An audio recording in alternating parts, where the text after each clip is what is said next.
The U.S. is seeing an upswing in military recruitment. President Trump is repeatedly taking credit for the recent rise, even remarking no one wanted to join the service before his reelection. Our CBS News Confirmed team took a look at the data. CBS News Pentagon reporter Eleanor Watson joins us now. So, Ellie, one claim the president has made is recruitment is at a 30-year high since November of 2024. Why is that misleading? It's misleading because the Trump administration, as you mentioned, has repeatedly linked his reelection with a bump in recruiting when the numbers that we analyzed show that there were recent spikes even before November, before Election Day.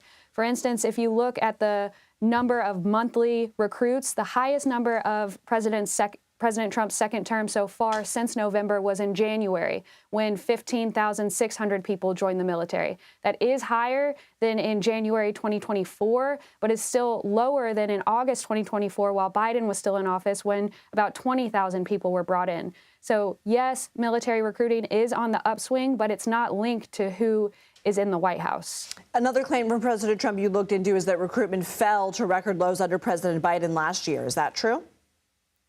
Military recruiting did have trouble coming out of the pandemic, but had been making gains in 2023 and then in 2024 last year, when 12,000 more people joined the military than the year before.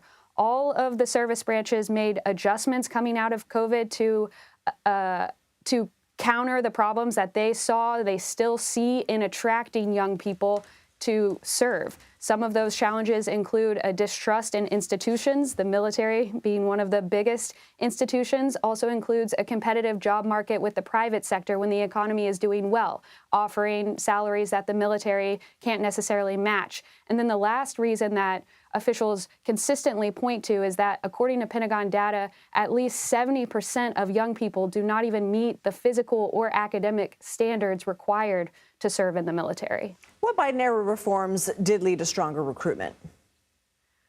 One of the programs that officials and experts will point to is a prep camp for boot camp that prepares potential recruits to meet those physical and academic standards.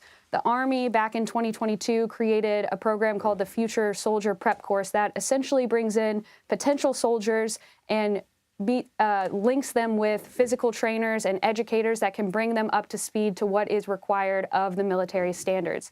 The Navy, seeing the Army's success, created its own program called Future Sailor Prep Course, and both services have seen enlistments rise in part due to that program, which again was started several years ago before the Trump administration was reelected. All right, Eleanor Watson, thank you.